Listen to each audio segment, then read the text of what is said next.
The Wind in the Willows, written by Kenneth Grahame, illustrated by Robert Ingpen. Chapter 7, The Piper at the Gates of Dawn. The willow wren was twittering his thin little song, hidden himself in the dark selvage of the river bank.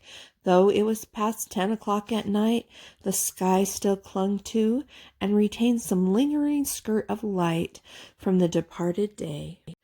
And the sullen heat of the torrid afternoon broke up and rolled away at the despairing touch of the cool fingers of the short midsummer night. Mole lay stretched on the bank, still panting from the stress of the fierce day that had been cloudless from dawn to late sunset, and waited for his friend to return.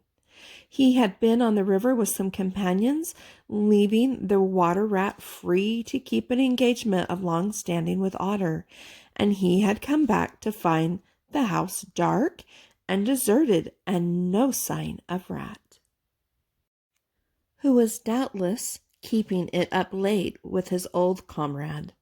It was still too hot to think of staying indoors, so he lay on some cool dock leaves and thought over the past day and its doings, and how very good they all had been. The rat's light footfall was presently heard approaching over the parched grass. "Oh, the blessed coolness," he said, and sat down gazing thoughtfully into the river, silent and preoccupied. "You stayed to supper, of course," said the mole presently. "Simply had to," said the rat. "Simply had to," said the rat. "They wouldn't hear of my going before. You know how kind they are, and they made things as jolly for me as ever they could, right up to the moment I left. But I felt a brute all the time, as it was clear to me that they were very unhappy, though they tried to hide it. Mole, I'm afraid they're in trouble. Little Porty is missing again, and you know what a lot his father thinks of him, though he never says much about it." "What, that child?" said the mole lightly. "Well, suppose he is, why worry about it? He's always straying off and getting lost and turning up again. He's so adventurous. But no harm ever happens to him. Everybody hereabout knows him and likes him, just as they do old Otter, and you may be sure some animals or other will come across him and bring him back again all right. Why, we found him ourselves, miles from home, and quite self-possessed and cheerful." "Yes, but this time it's more serious," said the rat gravely. "He's been missing for some days now, and the otters have hunted everywhere, high and low, without finding the slightest trace. And they've asked every animal, too, for miles around, and no one knows anything about him. Otter's evidently more anxious than he'll admit. I got out of him that young Portly hasn't learnt to swim very well yet, and I can see he's thinking of the weir. There's a lot of water coming down still, considering the time of year, and the place always has a fascination for the child. And then there are well traps and things, you know. Otter's not the fellow to be nervous about any son of his before it's time, and now he is nervous. Then when I left, he came out with me, said he wanted some air, and talked about stretching his legs, but I could see it wasn't that, so I drew him out and pumped him and got it all from him at last. He was going to spend the night watching by the ford. You know the place where the old ford used to be in bygone days before they built the bridge?" "I know it well," said the mole, "but why should Otter choose to watch there?"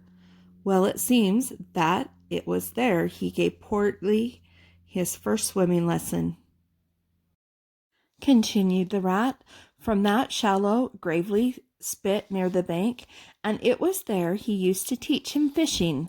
And there young Portly caught his first fish, of which he was so very proud. The child loved the spot, and Otter thinks that if he came wandering back from wherever he is, if he is anywhere by this time, poor little chap, he might make for the ford. He was so fond of it. Or if he came across it, he'd remember it well and stop there and play. Perhaps So Otter goes there every night and watches on the chance, just on the chance." They were silent for a time, both thinking of the same thing, the lonely, heart-sore animal crouched by the ford, watching and waiting the long night through on the chance.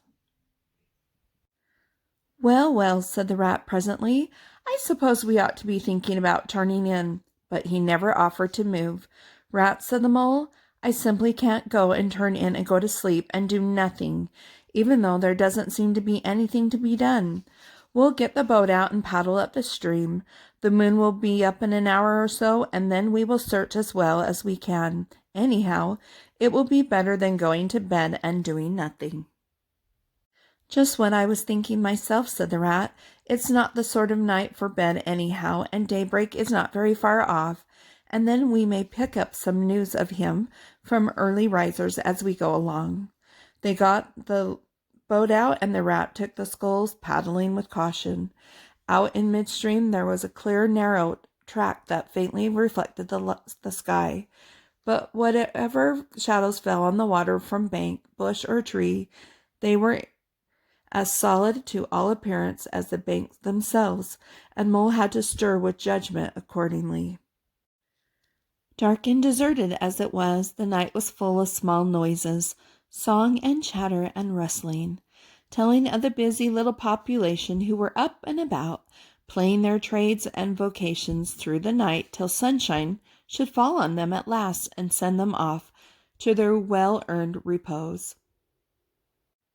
The water's own noises, too, were more apparent than by day. Its gurglings and clomps were unexpected and near at hand, and constantly they started at what seemed a sudden clear call from an actual articulate voice.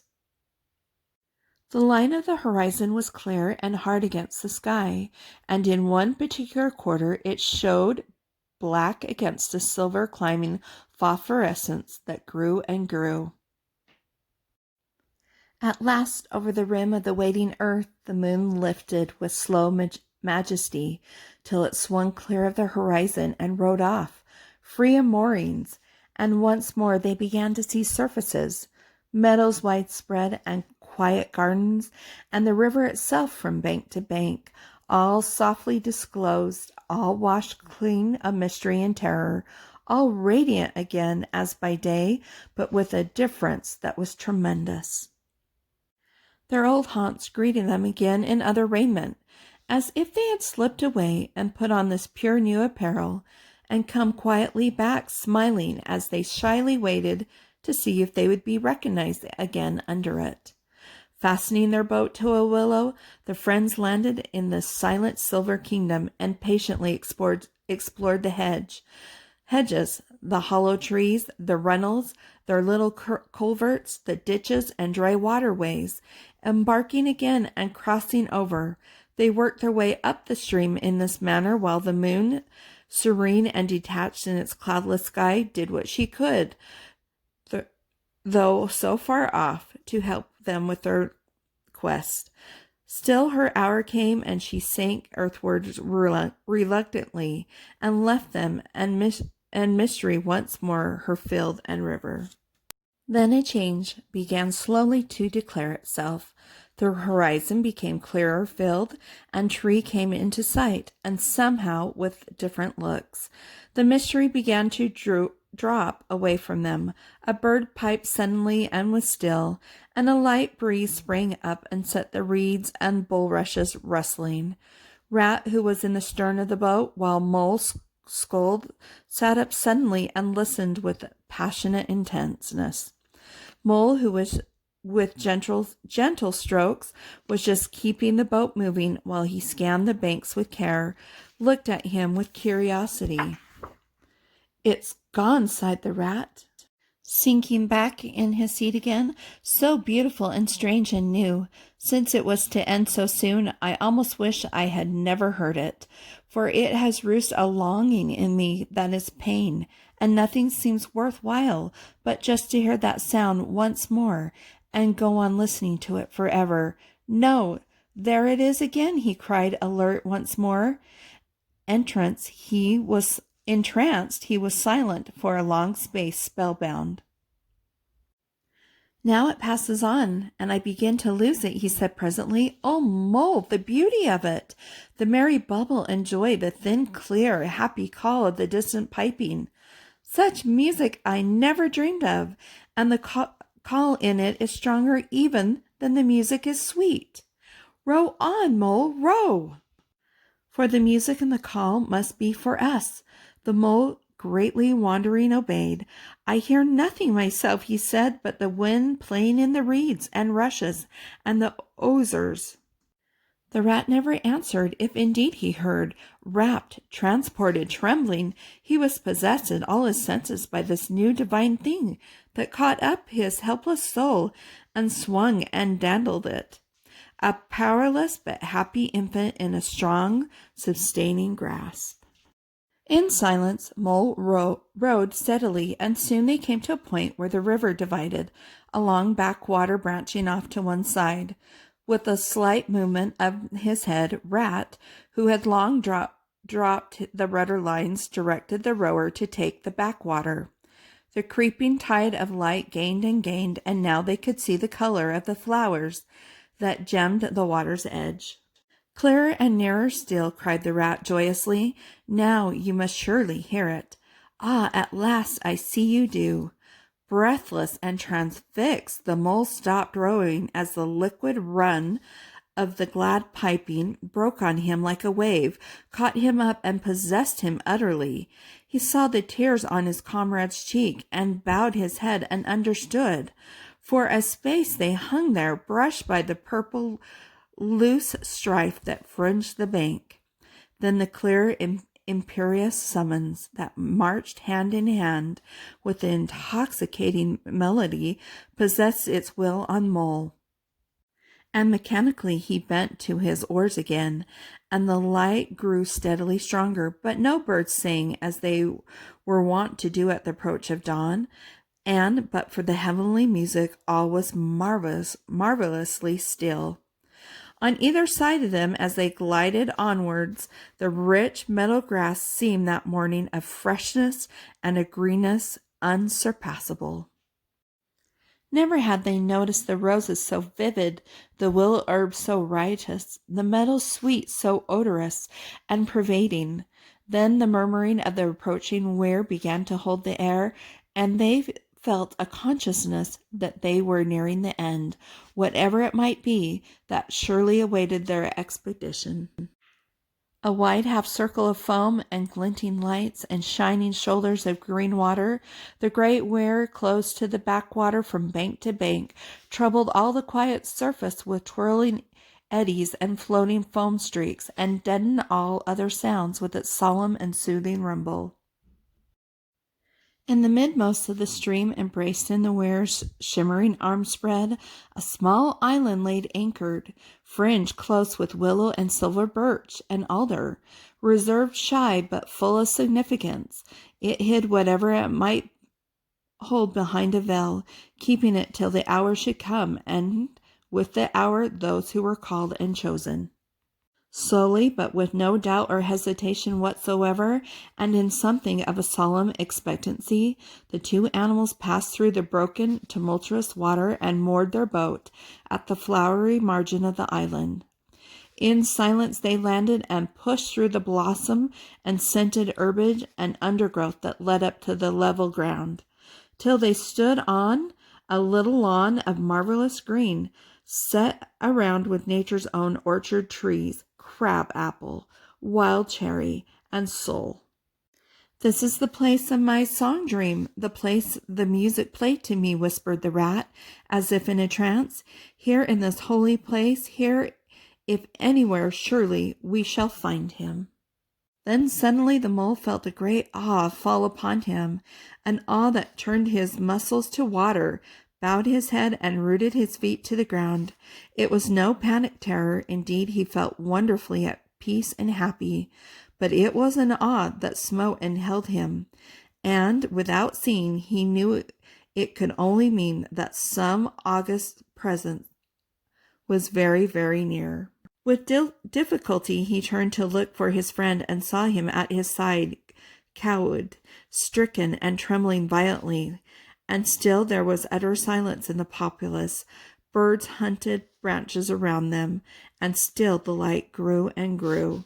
Perhaps he would never have dared to raise his eyes, but that, though the piping had now hushed, the call and the summons seemed still dominant and imperious.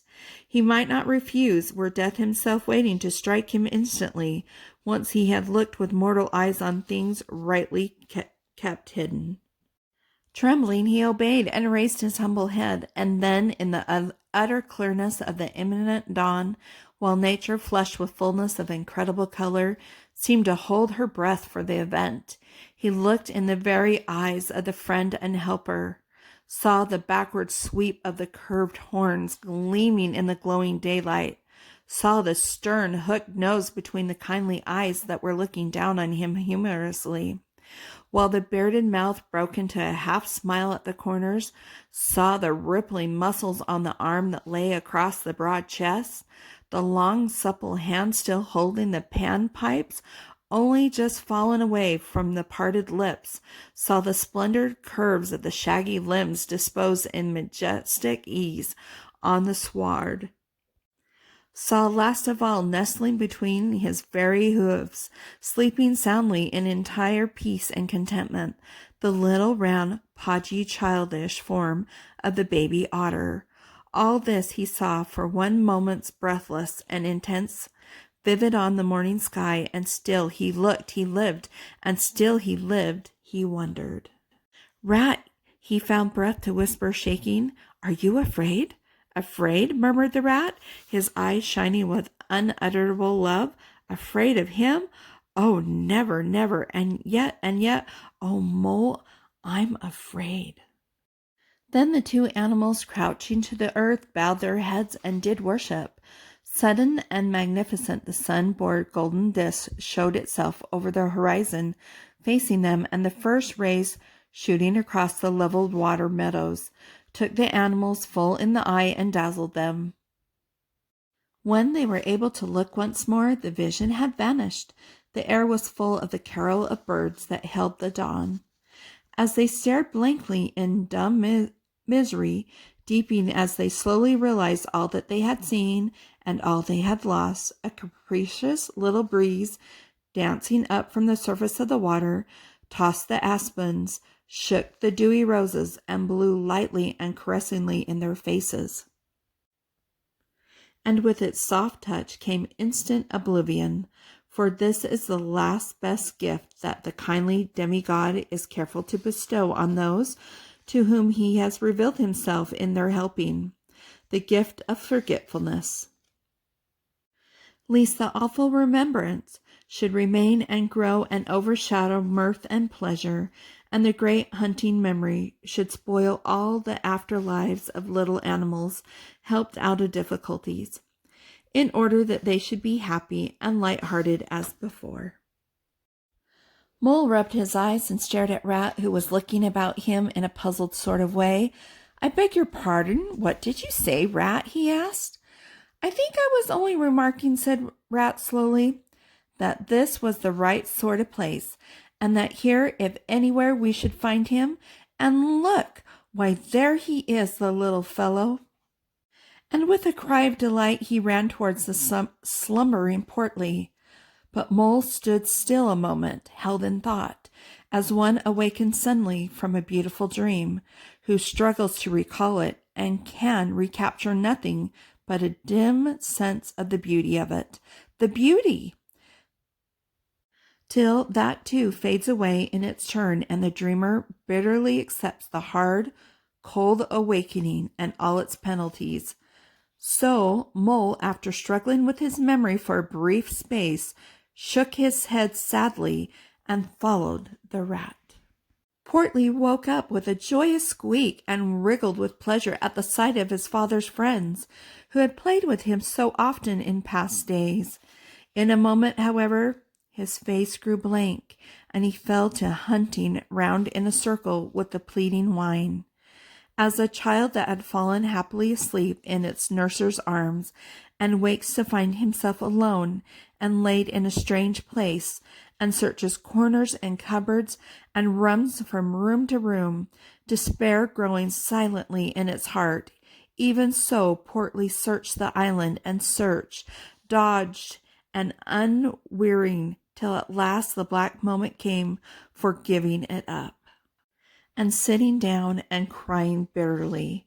The mole ran quickly to comfort the little animal, but Rat lingered, looked long and doubtfully at certain hoof marks deep in the sward. Some great animal has been here, he murmured slowly and thoughtfully, and stood musing, his mind strangely stirred. Come along, Rat, cried the mole. Think of poor Otter waiting up there by the ford. Portly had soon been comforted by the promise of a treat, a jaunt on the river in Mr. Rat's rail boat, and the two animals conducted him to the water side, placed him securely between them in the bottom of the boat, and paddled off down the backwater. The sun was fully up by now and hot on them. Birds sang lustily, without resistance, and flowers smiled and nodded from either bank.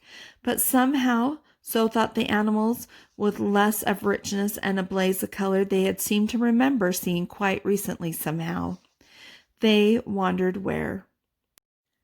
The main river reached again, they turned the boat's head upstream towards the point where they knew their friend was keeping his lonely vigil. As they drew near the familiar ford, the mole took the boat into the bank, and they lifted Portly out and set him on his legs on the towpath, gave him his marching orders and a friendly farewell pat on the back, and shoved out into midstream. They watched the little animal as he waddled along the path connectedly with importance, watched him till they saw his muzzle suddenly lift and his waddle break into a clumsy amble as he quickened his pace with shrill whines and wriggles of recognition.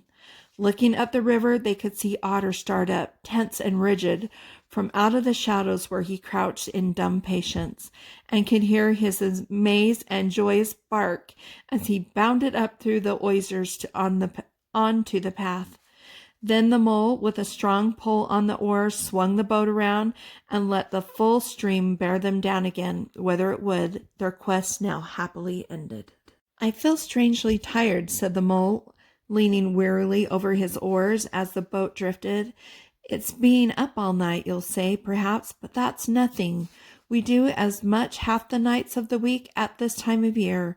No, I feel as if I had been through something very exciting and rather terrible, and it was just over, and yet nothing particular has happened. Or something surprising and splendid and beautiful, murmured the Rat, leaning back and closing his eyes. I feel just as you do, Mole, simply dead tired, though not bodily tired. It's likely we've got the stream with us to take us home. Isn't it jolly to feel the sun again soaking into one's bones, and to hark to the wind playing in the reeds? It's like music, faraway music, said the Mole, nodding drowsily. So I was thinking, murmured the Rat, dreamful and languid. Dance music, the little lightning sort that runs on without a stop, but with words in it too. It passes into words and out of them again. I catch them at intervals, then it is dance music once more, and then nothing but the reeds' soft, thin whispering. You hear better than I, said the Mole sadly. I cannot catch the words. Let me try and give you them, said the Rat softly, his eyes closed now. It is turning into words again, faint but clear. Least the odd should dwell, and turn your frolic to fret, you shall look on my power at the helping hour. But then you shall forget.